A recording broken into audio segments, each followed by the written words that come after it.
ربنا آتنا في الدنيا حسنة وفي الآخرة حسنة وقنا عذاب النار.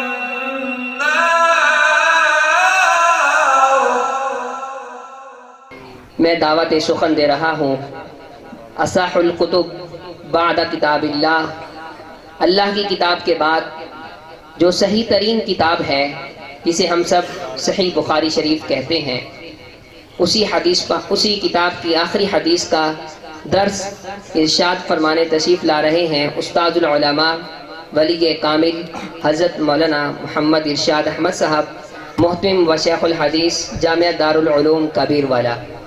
سامعین دی وقار، ابھی درس حدیث کے بعد جن طلباء کرام نے قرآن پاک حفظ کیا ہے ان کی دستار بندی کی جائے گی، ان کو انعامات سے بھی نوازا جائے گا. تمام احباب دل جمی سے تشریف رکھیں.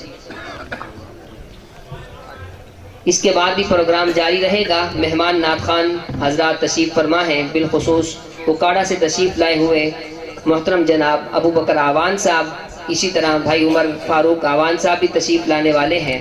تو تمام احباب دل جمی کا سکوت دیں.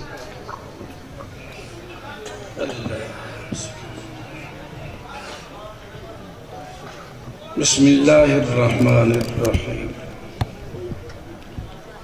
نحمده ونصلی علی رسوله الکریم، اما بعد. وبالسند المتصل منا الى امیر المؤمنین فی الحدیث محمد بن اسماعیل الجوفی البخاری رحمہ اللہ. قال باب قول اللہ ونضع الموازین القسط لیوم القیامة وأن أعمال بني آدم وقولهم يوزن. وقال مجاهد القسطاس العدل بالرومية ويقال القسط مصدر المقسط وهو العادل وأما القاسط فهو الجائر. وبه قال حدثنا أحمد بن أشقاب قال حدثنا محمد بن فزيل عن عمارة بن القعقاع عن أبي زرعة عن أبي هريرة رضي الله تعالى عنه وعنهم قال قال النبي صلى الله تعالى عليه وسلم: کلمتان حبیبتان الی الرحمن خفیفتان علی اللسان ثقیلتان فی المیزان سبحان اللہ وبحمدہ سبحان اللہ العظیم. سب حضرات کی خدمت میں عرض ہے اپنی زبان کو مبارک بنانے کے لیے ان مبارک کلمات کو اپنی زبان سے جاری فرما دیں. سبحان اللہ وبحمدہ سبحان اللہ العظیم. عظیم محفل ہے، باعزت باعظمت شان والی مجلس ہے. ایسی مجالس لاکھوں کروڑوں میں بھی میسر نہیں آ سکتی. اسی محفل کے بارے میں میرے اکابر خصوصاً سید المحدثین حضرت انور شاہ صاحب کشمیری کا بہت ہی مبارک ارشاد ہے. وہ فرماتے ہیں شرکائے مجلس جن خوش نصیب مسلمانوں کو یہ محفل نصیب ہو رہی ہے، ہرگز یہ نہ سمجھنا کہ ہم دنیا کی کسی مجلس میں بیٹھے ہیں. حدیث رسول کی مجلس جنت کی مجلس ہے. اللہ نے ہمیں جنت کے ماحول میں بٹھا دیا. اور یہ خوش قسمت بچیاں جنہوں نے 6 سال سے محنت کرتے کرتے کرتے اس آخری سال کے شروع میں احادیث مبارکہ کا آغاز کیا. خصوصاً صحیح بخاری کی پہلی حدیث پڑھی. انما الاعمال بالنیات، یہ وہ حدیث ہے ساری حدیثوں کا مدار۔ جب اس حدیث کو پڑھ رہی تھی، اساتذہ پڑھا رہے تھے، تو ان کے دل میں ایک خوشی کی کیفیت تھی کہ ہم صحیح بخاری کی پہلی حدیث کی تلاوت کر رہے ہیں، پڑھ رہے ہیں۔ آج اصح الکتب بعد کتاب اللہ کا آغاز ہو رہا ہے۔ ہر کام کے آغاز کے وقت میں، ابتدا میں، افتتاح میں یقیناً خوشی ہوتی ہے،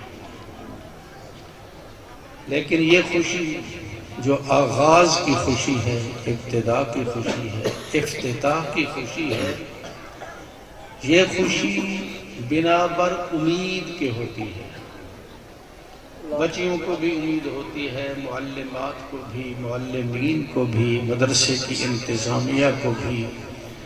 آج شوال کی 20 تاریخ کو، ذوالحجہ کی 1 کو ہم حدیث کا آغاز کر رہے ہیں۔ اللہ ہمیں اسی حدیث کی برکت سے وہ دن بھی عطا فرمائیں گے جب ہم اصح الکتب کی آخری حدیث کی بھی تلاوت کریں گے۔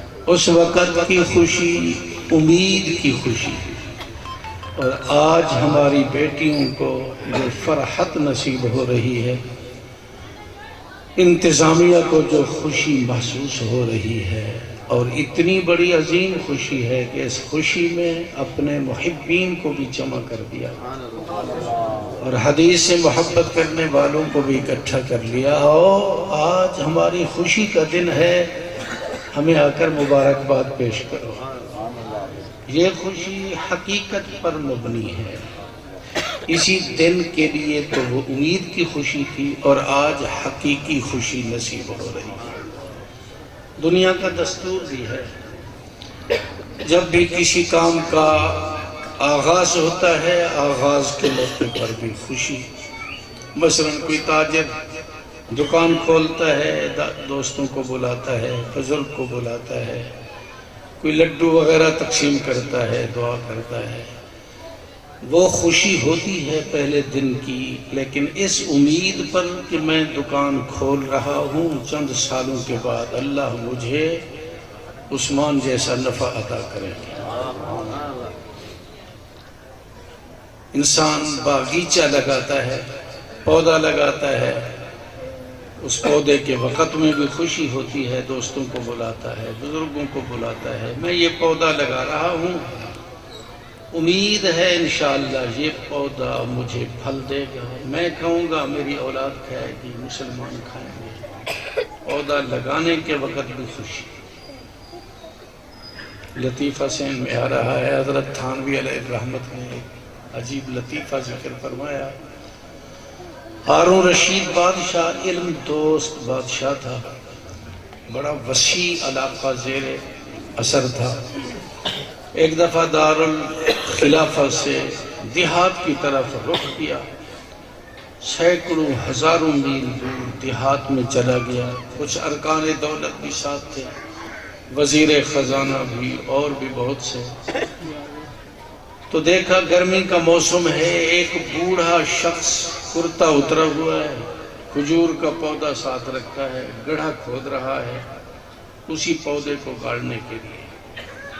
ہارون رشید کو اس کی عمر دیکھ کر بڑا تعجب ہوا کہ یہ مخبوط الحواس ہے، پاگل ہے، بے وقوف ہے، 90 سال تو اس کی عمر ہے، 100 سال، اور یہ کھجور کا پودا لگا رہا ہے۔ کھجور کا پودا تو 15-20 سال کے بعد پھل دے گا، یہ تو مر کر مٹی ہو چکا ہوگا، اس کو تو اس کا فائدہ ہے نہیں، یہ بے مقصد اور بے فائدہ حرکت کر رہا ہے۔ افسوس ہوا اس بوڑھے شخص کی اس حالت پر، پسینہ پسینہ اور بے مقصد۔ اس بوڑھے کو کہا، بڑے میاں بہت بے وقوف معلوم ہوتا ہے، کھجور کا پودا لگا رہا ہے، پتہ ہے اس کا پھل کب حاصل ہوگا، 15 سال کے بعد، 20 سال کے بعد، تو فضول حرکت کیوں کرتا ہے؟ یہ عمر ہے تسبیح پڑھنے کی، جاؤ مسجد میں بیٹھو، آپ کو تو اس کا پھل نصیب نہیں ہوگا، آپ کیوں فضول حرکت کرتے ہیں؟ تو بڑے میاں نے بڑا عجیب جواب دیا، فرمانے لگے جناب میں یہ پودا اولاً تو اپنے لیے ہی لگا رہا ہوں، اللہ میری زندگی دراز کر دے تو مجھے بھی اس پودے کا پھل نصیب ہو جائے گا، امید کی بنیاد پر میں پودا لگا رہا ہوں، خدا نہ خواستہ مجھے اس کا پھل نصیب نہ ہوا تو میری ذریت اور اولاد کو نصیب ہوگا، بالفرض ان کو بھی نصیب نہ ہوا تو کلمہ پڑھنے والے مسلمانوں کو نصیب ہو جائے، تو یہ میرا کام فضول نہیں ہے، نفع بخش ہے، یقیناً کوئی نہ کوئی اس پودے سے تو نفع حاصل کرے گا ہی۔ جب یہ بات کہی تو ہارون رشید نے کہا نعم میں نے غلط اعتراض کیا تھا، تیری بات صحیح ہے،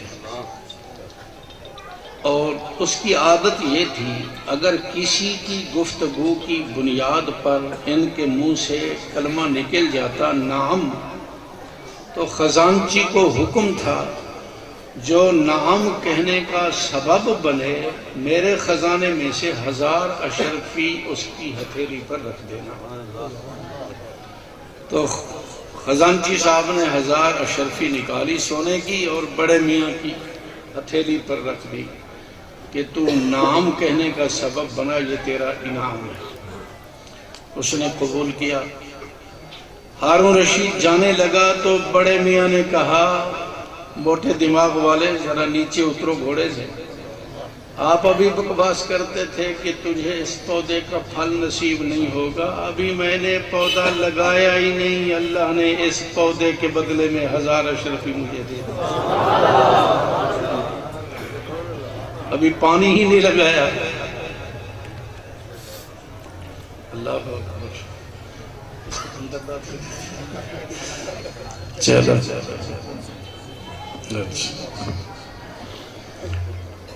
تو بڑے میاں کہنے لگے مجھے تو اس پودے کا پھل پودا گاڑنے سے بھی پہلے اللہ نے دے دیا، اسی امید پر تمہیں پودا لگا رہا تھا۔ ہارون رشید نے کہا نعم، پھر نام کہہ دیا۔ خزانچی نے ایک اور 1000 اشرفی نکالی، بڑے میاں کے ہاتھ پر رکھ، یہ تیرا انعام۔ ہارون رشید جانے لگا تو بڑے میاں نے کہا میری ایک اور بات بھی سن کر جائیں، دنیا میں جتنے باغات ہیں کھجور کے، ہر باغ سال میں 1 مرتبہ پھل دیتا ہے سوائے اس باغ کے جس کے پودے جناب رسول اللہ نے لگائے۔ صحابی کے لیے آقا نے جن پودوں کو لگایا وہ سال میں 2 مرتبہ پھل دیا کرتے تھے، باقی دنیا میں ہر باغ 1 مرتبہ پھل دیتا ہے۔ نالائق اعتراض کرنے والے آپ نے دیکھ لیا ابھی پودا لگا نہیں، اللہ نے اس پودے کے بدلے میں مجھے دوسری مرتبہ بھی پھل دے دیا۔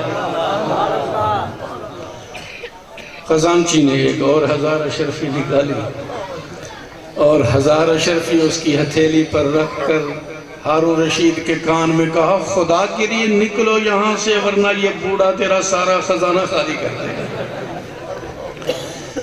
بھئی حقیقت یہی ہے، ہر کام کے آغاز میں بھی خوشی ہوتی ہے لیکن بنابر امید کے، اور آج ہماری بچیوں کی خوشی، مدرسے کی انتظامیہ کی خوشی اور قریب والے اہل اسلام کی یہ خوشی صرف امید پر نہیں بلکہ یہ واقعی خوشی ہے۔ الحمدللہ جس مقصد کے لیے اصح الکتب کا آغاز ہوا تھا آج اس کا اختتام ہو رہا ہے، اختتام کی خوشی واقعی خوشی ہوتی ہے۔ لیکن ایک سوال ہوتا ہے یہاں، یہ ضابطہ تو بظاہر ٹھیک معلوم ہوتا ہے لیکن ایک جگہ یہ ضابطہ ٹوٹ گیا۔ کیسے؟ جب بچے کا آغاز ہوتا ہے، ابتدا ہوتی ہے، ولادت ہوتی ہے تو سارے رشتہ داروں میں بھی خوشی، والدین میں بھی خوشی، پتاسے وغیرہ تقسیم ہو رہے ہوتے ہیں، بہت خوشی ہوتی ہے۔ لیکن جب یہ بچہ بڑا ہوتے ہوتے اختتام کو پہنچتا ہے اس وقت تو سارے گھر میں کوہرام ہوتا ہے، ہر آدمی رو رہا ہوتا ہے۔ ضابطہ تو یہ ہے کہ آغاز میں بھی خوشی، انتہا میں بھی خوشی، یہاں بچے کے آغاز میں تو خوشی ہے، لیکن 80 سال عمر گزارنے کے بعد، 70 سال 50 سال گزارنے کے بعد جب دار فانی سے رحلت کرتا ہے اس وقت تو خوشی نہیں ہوتی، اس وقت تو غمی ہوتی ہے۔ تو ضابطہ صحیح نہ رہا۔ کسی اہل دل نے فرمایا یہ سوال کوئی کافر تو کر سکتا ہے کہ جانے والے کے لیے یہ دن رونے کا دن ہے، خوشی کا دن نہیں۔ جس کو کلمہ نصیب ہے، جس کو عمل نصیب ہے، جس کو پیارے پیغمبر کی سنت والی زندگی نصیب ہے، اللہ کی قسم اس کے لیے یہ جانے والا دن عید سے بھی زیادہ خوشی کا دن ہوتا ہے۔ جانے والے کے لیے وہ دن خوشی کا دن ہے۔ کہتے ہیں ہم تو سارے رو رہے ہوتے ہیں، کہتے ہیں یہ رونا عارضی جدائی کی وجہ سے ہے، ورنہ جانے والے سے پوچھو یہ جانا تیرا خوشی کا ہے یا غمی کا ہے؟ بلال سے پوچھ لیتے ہیں۔ آخری وقت ہے حضرت بلال کا۔ بیوی نے ان کی حالت کو دیکھ کر محسوس کیا کہ یہ سربراہ جدا ہو رہا ہے، آنکھوں میں آنسو ہے اور زبان سے یہ جملہ نکلا، واہ مصیبتہ، میرے صدمے کا وقت ہے، میرے لیے قابل افسوس، قابل صدمہ، قابل غم حالت ہے، میرا سربراہ مجھ سے جدا ہو رہا ہے۔ حضرت بلال رضی اللہ تعالی عنہ میں ابھی تک بولنے کی سکت موجود تھے آخری مراحل زندگی کے، لیکن بول رہے تھے، سمجھ رہے تھے، سن رہے تھے۔ جب بیوی نے رو کر واہ مصیبتہ کہا تو بلال اچھلا، کہنے لگا واہ واہ واہ مصیبتہ، واہ تاربہ ہے او میرا خوشی کا دن۔ بیوی کہہ رہی ہے میرے لیے صدمے کا دن۔ بلال نے کہا غلط ہے، یہ میرے لیے خوشی کا دن ہے۔ کیوں؟ وجہ زبردست بتائی۔ فرمایا غدن القل احبہ محمدا وحزبہ، ابھی میرا روح پرواز کرے گا، آج نہیں تو کل میں اپنے دوستوں سے جا کر ملاقات کروں گا، محمد اور اس کے ساتھیوں سے میری ملاقات ہو جائے گی۔ یہ میرے لیے خوشی کا لمحہ ہے، غم کا لمحہ نہیں۔ کلمہ پڑھنے والا اچھی زندگی، پاکیزہ زندگی گزار کر جب جاتا ہے، اللہ کی قسم وہ دن خوشی کا دن ہوتا ہے، غم کا دن نہیں ہوتا۔ اس لیے کسی اللہ والے نے کہا خرم آروز قزیم منزل ویراں برہم، میرے لیے وہ عید کا دن ہوگا جب اس جنگل کو چھوڑ کر میں منگل میں جاؤں گا، جنت میں جاؤں گا، میرے لیے وہ خوشی کا دن ہوگا۔ تالیاں بجاتے ہوئے، خوشی کرتے ہوئے، ناچتے ہوئے، خوشی کا اظہار کرتے ہوئے میں اپنے اللہ کے پاس پہنچوں۔ ابن الفارس اللہ کے ایک مقبول بندے ہیں، ساری زندگی فرما برداری میں گزاری، اتباع سنت میں، اللہ کی محبت و معرفت میں۔ جب آخری وقت آیا، اللہ بھی بڑا رحیم ہے، اپنے چاہنے والے حکم پر عمل کرنے والوں کو اللہ زندگی کے آخری حصے میں کبھی کبھی، ضابطہ تو نہیں ہے اس کا، عادت بھی نہیں ہے، لیکن کبھی کبھی اللہ اعمال صالحہ کا ثمرہ آخری وقت میں موت سے تھوڑا سا پہلے اللہ دکھا دیتا ہے۔ قرآن میں بھی اشارہ ملتا ہے، یا ایتھا النفس المطمئنہ ارجعی الی ربک راضیۃ مرضیہ۔